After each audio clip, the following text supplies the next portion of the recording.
Olá pessoal, sejam bem-vindos a mais uma videoaula do nosso canal, né? Depois de um tempo sem a gente produzir material didático, a gente vai começar agora mais uma onda de videoaulas para esse ano. E nós vamos iniciar agora uma playlist sobre algumas doenças mais importantes das áreas básicas e também para as áreas clínicas, obviamente. E eu achei muito justo a gente começar a trabalhar hoje a ideia da diabetes, né? Então hoje nós vamos abordar a diabetes, a fisiopatologia da diabetes e algumas de suas complicações clínicas, para que a gente possa ter um geral sobre diabetes. Essa aula será dividida provavelmente em 3 partes, né? Uma parte introdutória, posteriormente uma parte fisiopatológica e posteriormente a complicação da doença da diabetes, ok? Então vamos começar. Bem, então primeiramente, para a gente fazer essa introdução, nós temos que definir o que é diabetes, né? Diabetes mellitus, né? Ou simplesmente diabetes, né? Simplesmente são doenças metabólicas, né? Em que você vai encontrar naquele indivíduo níveis elevados da glicose sanguínea, né? Da glicose tissular. Então a taxa glicêmica desse indivíduo, né? Durante um longo intervalo de tempo, ela é mantida em níveis muito altos. Então você encontra muita glicose sanguínea. E aí você vai diagnosticar esse indivíduo, esse cara, com diabetes mellitus, tá? E existem algumas classificações para diabetes, né? Não é apenas um tipo de diabetes mellitus, não. Existe DM tipo 1 ou diabetes mellitus tipo 1, DM tipo 2, diabetes mellitus tipo 2, né? Que é o que a gente vai discutir hoje, que realmente são os casos mais prevalentes no mundo. Mas nós temos também, por exemplo, o diabetes MOD, que é o diabetes do jovem, e a diabetes gestacional, induzida pela gestação e as alterações hormonais que a gestação traz para o indivíduo, ok? Beleza, então, vamos começar. Mas antes da gente entrar na doença de fato, nós vamos ter que resgatar conhecimentos que são muito importantes para a gente poder entender a doença. Então, nós primeiramente vamos ter que entender todo o metabolismo da glicose, né, basicamente, o metabolismo básico da glicose, o açúcar, né? Temos que entender a liberação e a secreção de insulina e glucagon, que são os hormônios reguladores de glicose sanguínea, né, e a expressão de receptores pelo organismo para a insulina e para a glicose, o que é muito importante para a gente poder entender como ocorre a doença, como ocorre a diabetes, ok? Então vamos começar. Bem, primeiramente vamos retomar alguns conceitos então aqui, primeiramente sobre o metabolismo da glicose, né? Nós temos que lembrar que a glicose ela é um glicídio, então ela é um carboidrato, um carbono hidratado, que vai ser ingerido por você e primeiramente ela vai ser absorvida lá no intestino delgado. Então no intestino delgado você vai ter células que são os enterócitos, né?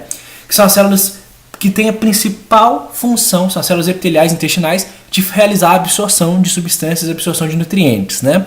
Então essa glicose ela vai chegar aqui na membrana luminal dessas células epiteliais, que são os enterócitos, tá? Onde nós temos aqui o lúmen intestinal. E essa glicose ela tem que ser transportada para o interior dessas células e do interior dessas células para a sua membrana basolateral para que essa glicose chegue ao sangue, né?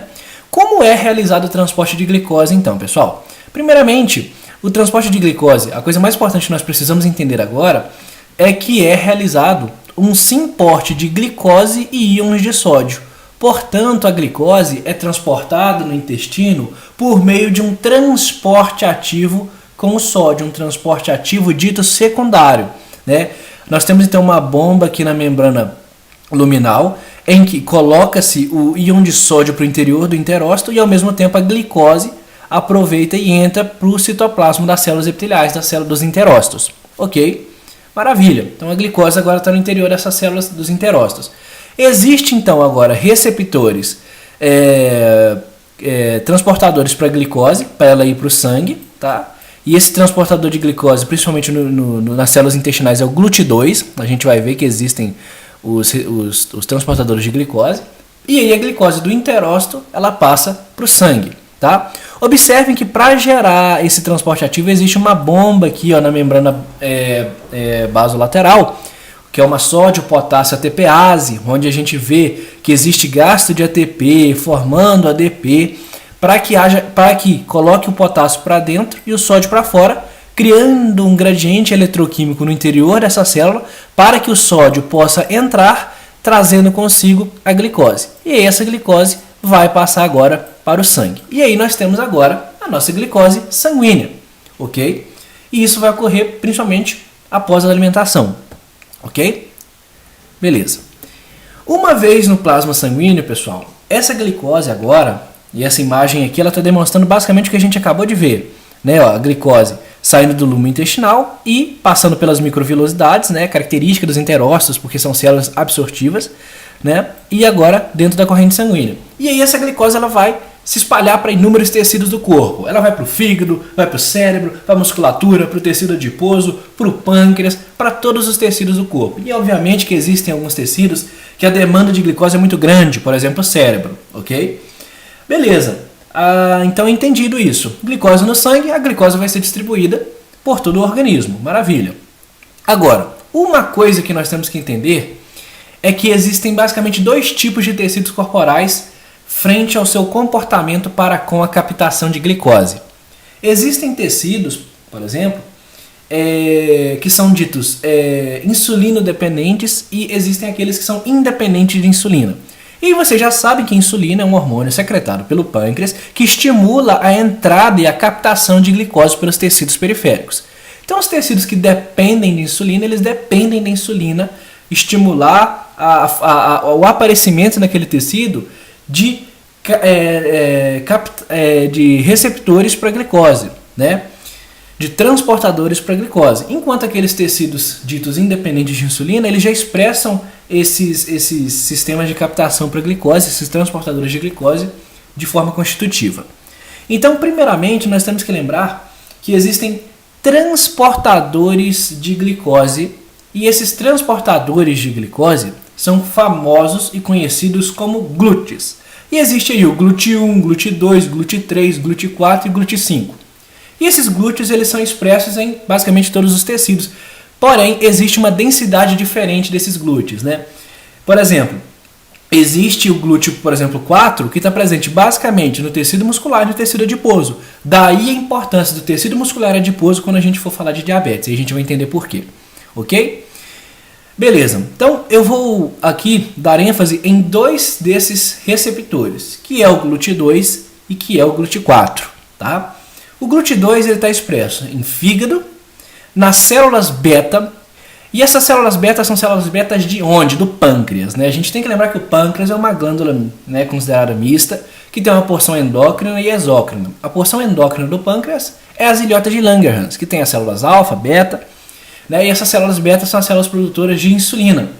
Então, para que o pâncreas possa liberar insulina, primeiramente ele precisa receber a glicose. Para isso, ele tem um transportador para que essa glicose possa entrar, que é o GLUT2. Rim e intestino, como já foi dito, também apresenta o GLUT2. Observe, pessoal, que a afinidade pela glicose do GLUT2 é uma afinidade baixa. Ou seja, eu só vou fazer o transporte de glicose por meio do GLUT2 quando eu tiver muita glicose naquele local, que é o que acontece após as refeições. Então observem que a glicose ela só consegue, por exemplo, entrar mesmo, de fato, no pâncreas, por exemplo, e estimular o pâncreas a liberar a insulina após as refeições, onde a concentração de glicose aumenta muito e aí o GLUT2 vai ter um aumento de afinidade pela glicose, a glicose consegue sensibilizar as células beta a liberarem insulina. Beleza, pessoal? Maravilha. O GLUT4, pessoal, é um outro receptor também que está expresso principalmente no tecido muscular e no tecido adiposo, que são tecidos que nós chamamos de insulino-dependentes. E como esses tecidos têm uma prevalência muito grande no corpo, ou seja, nós temos uma musculatura gigantesca, né? Nós temos mais de 600 tipos de músculos e nós temos um tecido adiposo, de uma forma geral, que ocupa um bom volume corporal, esse receptor é muito importante. O GLUT4 ele é um receptor que é expresso, pessoal, nas células do tecido muscular e adiposo, principalmente com a presença da insulina. Então a insulina, ela sensibiliza principalmente o tecido muscular e o tecido adiposo para a captação de glicose por meio da expressão desse transportador GLUT4 na membrana apical ou na membrana das células musculares e adiposas. E aí esse tecido muscular e esse tecido adiposo, ele consegue fazer a captação de glicose. Ok, pessoal? Então existem os glúteos, que são transportadores de glicose, e aí o GLUT4, como eu estou dando ênfase, ele só vai ser expresso nas membranas quando acontecer ação da insulina naquele tecido. E a insulina estimula a expressão do GLUT4 nas membranas para fazer e aumentar a captação de glicose, principalmente pelos músculos e pelo tecido adiposo, ok? Então vamos dar ênfase no GLUT2 e no GLUT4. GLUT2 porque está no fígado e nas células beta, e o GLUT4 porque está nos músculos e nos adipócitos, ok? Maravilha. Então aqui só eu trouxe essa imagem para a gente ver que existem tecidos que são insulino dependentes, como por exemplo então o coração, que depende do GLUT4, a musculatura esquelética, que depende do GLUT4, e a gordura, né, o tecido adiposo, que depende do GLUT4.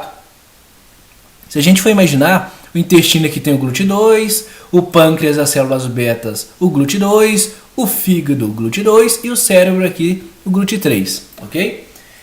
E aí a gente vê que os tecidos que são insulino dependentes principalmente são tecido muscular e tecido adiposo, sem sombra de dúvidas, porque depende da insulina estimular o aparecimento do GLUT4 para captar glicose, ok?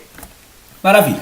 Vamos relembrar um pouquinho da histologia então do pâncreas, né? Lembrando que o pâncreas é um órgão retroperitoneal, então ele está atrás do peritônio parietal.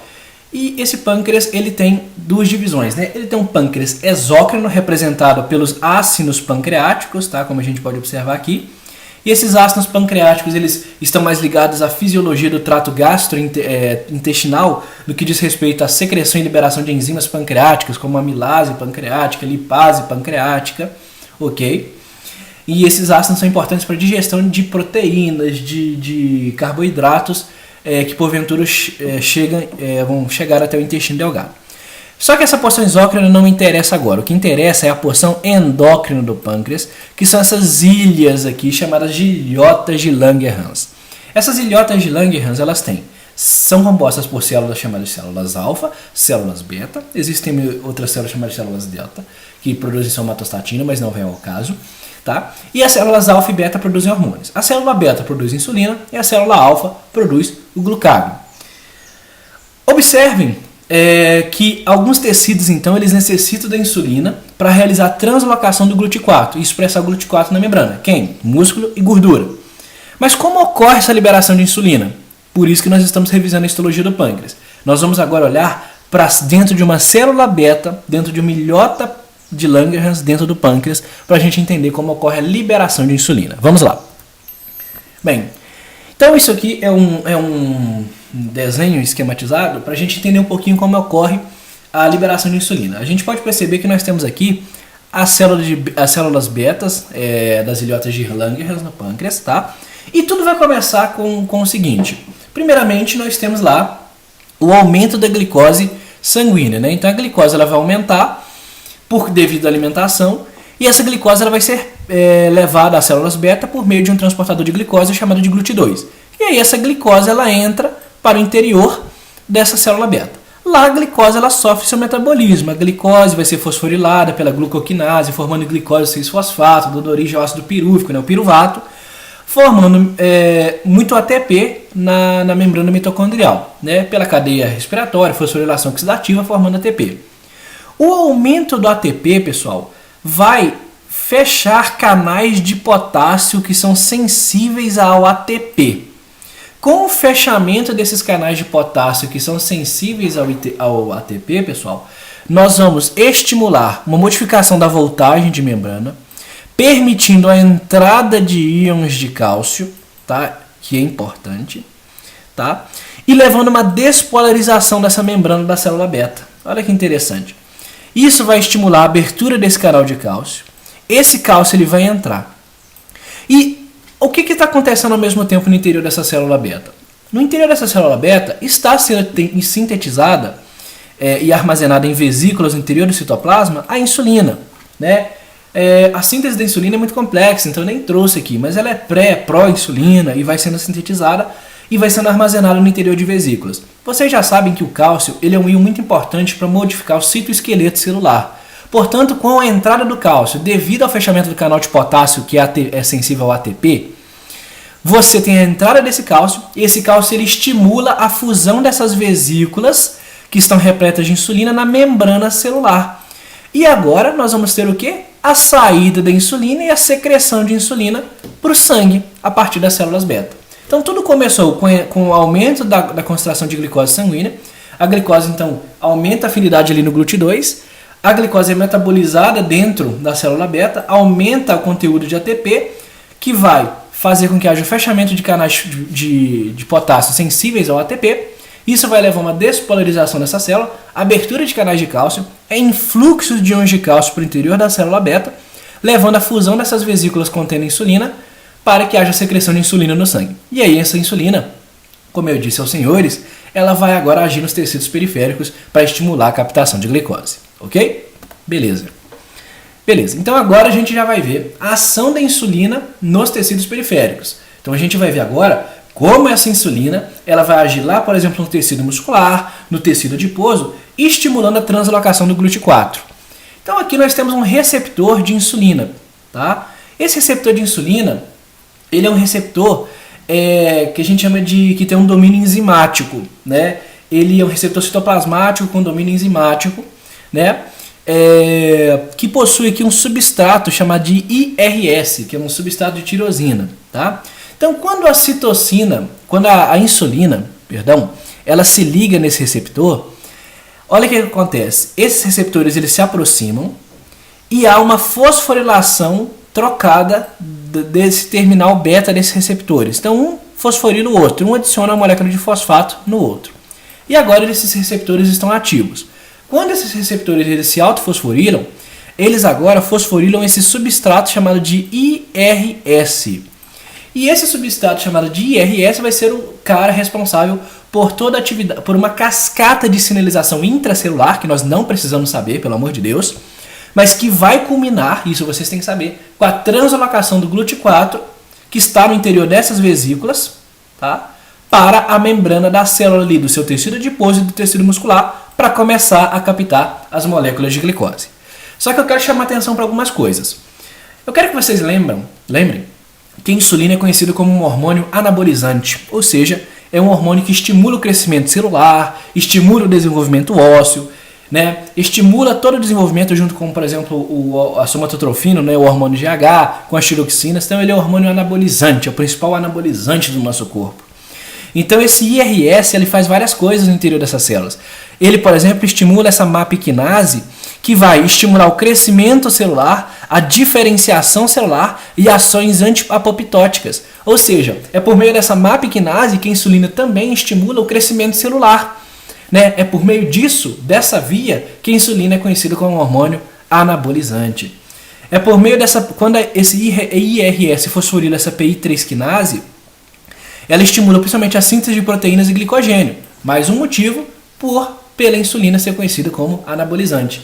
E o mais importante para o nosso caso aqui na diabetes, na questão da translocação do GLUT4 para a liberação da insulina, é o IRS fosforilar o PKB, que também é chamado de AKT. É muito conhecido. Em alguns artigos, quando a gente lê, você vai ler AKT, que é a proteína quinase B.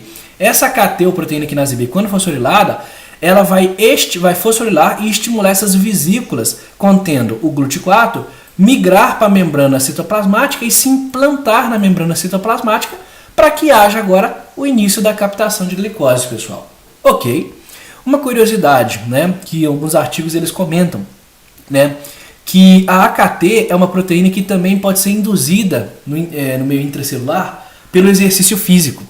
Portanto, o exercício físico é muito importante para indivíduos que têm diabetes, porque o exercício físico ele consegue ativar vias intracelulares para que haja um aumento da concentração da AKT, ou seja, aumentar o que? A expressão de GLUT4 na membrana plasmática. Portanto, o exercício físico ele tende a diminuir ao longo do tempo os níveis de glicose sanguínea, a taxa glicêmica. Então, daí mais uma importância de por que exercitar. Ok? Então, isso é a translocação do GLUT4 estimulado pela insulina. E aí, agora a célula, o tecido muscular, o tecido adiposo, vai começar a captar uma grande quantidade de glicose. E agora a gente tem que lembrar das ações de insulina, então. Como eu já estou comentando, a insulina é o que? Um anabólico. Então, no tecido adiposo, ela aumenta a captação de glicose, aumenta a lipogênese e diminui a lipólise. Ou seja, ela é construtiva, ela vai construir gordura no tecido adiposo. Então, ela faz lipogênese, ela aumenta a captação de glicose, isso é normal. E diminui a lipólise, que é o que? A quebra de gordura. No tecido muscular, capta a glicose, aumenta a síntese de glicogênio e também aumenta a síntese proteica. Então, ela vai aumentar a síntese de proteínas no músculo, aumentar a captação de aminoácidos, aumentar a síntese de glicogênio. No fígado, ela aumenta a síntese de glicogênio, aumenta a lipogênese e diminui a gliconeogênese. Ah, por que vai diminuir a gliconeogênese? Gliconeogênese é o processo de formação de novas moléculas de glicose a partir de substratos que não são carboidratos, não são glicídios, então, por meio de proteínas, de gorduras. Esse fenômeno é um fenômeno mais catabólico. A insulina é anabólica, então ela diminui a gliconeogênese, né? Estimulando a síntese de glicogênio, ou seja, o armazenamento de glicose no formato de glicogênio, e estimulando a lipogênese, que é a formação de novas moléculas de gordura. Ok? Então são as ações anabólicas da insulina que é importante a gente entender, porque lá na diabetes nós vamos ter tudo isso ao contrário, né? Não muito bem assim, mas é importante a gente lembrar disso, que ela é construir. Ela constrói músculo, ela constrói proteína, ela diminui a gliconeogênese do fígado, aumenta a síntese de glicogênio, aumenta a depósito de gordura e sempre vai captar glicose em todos os tecidos, ok? Maravilha. Então aqui tá as ações da insulina divididas numa tabelinha. Aqui, por exemplo, aumento da captação de glicose pelas células. Efeito, diminui a glicemia, obviamente, pessoal. Se eu aumento a captação de glicose pelas células, porque agora eu consegui levar para a membrana do GLUT4, eu diminuo a glicemia. Olha o que a insulina faz, ela aumenta a formação de glicogênio. É claro, ali naquele período após refeição eu tenho um excesso de glicose. O meu fígado vai fazer o quê? Ativar as enzimas de determinadas vias para aumentar a síntese de glicogênio. Isso vai diminuir a glicose sanguínea, então eu diminuo a glicemia, né? Eu tenho uma diminuição da glicogenólise, que é a quebra do glicogênio. Obviamente, eu não preciso de mais glicose sanguínea, então a insulina tende a diminuir a glicemia. Diminui a gliconeogênese, a gente acabou de falar. Para que eu vou formar novas moléculas de glicose, sendo que ali ali após a refeição eu já estou com a taxa glicêmica muito alta. Então, ela diminui a glicemia. Ela aumenta a síntese proteica, então ela diminui o aminoácido sanguíneo, porque para sintetizar proteínas eu utilizo aminoácidos. Ela também aumenta a captação de aminoácidos pelas células. Aumenta a deposição de lipídios, aumenta a lipogênese, diminui os lipídios sanguíneos. Então a insulina tende a diminuir os valores ali de lipídios sanguíneos. Tá? Diminui a lipólise, diminui a quebra de gordura. Então, obviamente, eu vou diminuir a formação de corpos cetônicos sanguíneos, os cetoácidos, né? Quando a gente faz uma quebra exagerada de ácidos graxos, a gente gera substâncias conhecidas como corpos cetônicos, tá? Esses corpos cetônicos, eles são substâncias que podem, em alto grau, em alto nível, levar a certa toxicidade para o organismo, tá? Por isso que na diabetes, pessoal, nós podemos ter o indivíduo com diabetes sendo levado por uma cetoacidose devido ao acúmulo desses corpos cetônicos. Por quê? Porque talvez pela falta de insulina, nós vamos ter um aumento da lipólise e com o aumento da lipólise eu começo a degradar tanta gordura, que eu começo a gerar corpos cetônicos. E dessa forma esse indivíduo ele pode evoluir, se não tratado, se não cuidar, por uma cetoacidose diabética, ok? Então por isso que é importante a gente conhecer as ações da insulina. Uma vez conhecendo as ações da insulina, eu irei entender totalmente como é a fisiopatologia da diabetes. Tá? E aqui só para entender, ela aumenta a captação de potássio pelas células, e então, obviamente, ela vai diminuir o potássio sanguíneo. Então o recado que eu quero deixar para vocês é o seguinte: entendendo as ações da insulina, entendendo todo esse funcionamento básico, vocês não vão ter dificuldades em entender a fisiopatologia da diabetes. Porém, é preciso entender isso aqui. E lembrar que ainda existe um hormônio chamado de glucagon, que é um hormônio contrarregulador. Então o glucagon, ele é aquele hormônio que é liberado entre os períodos de refeições, entre grandes alimentações. E o que ele vai fazer? Ele sim vai fazer glicogenólise, ele vai estimular a gliconeogênese, ele vai estimular a lipólise. O glucagon ele faz basicamente tudo o contrário que a insulina faz. Tá? E é importante a gente comentar sobre ele, porque posteriormente a gente vai ver que na falta da insulina eu vou ter apenas o hormônio contrarregulador, vou ter apenas o glucagon, que vai fazer tudo o contrário que a insulina estava fazendo. Beleza? Então aqui nós encerramos a nossa introdução à discussão de diabetes, fisiopatologia e complicações, ok? E nós vamos agora para a parte 2, onde nós iremos comentar um pouquinho sobre diabetes mellitus do tipo 1, para posteriormente nós prosseguirmos nas nossas aulas, ok?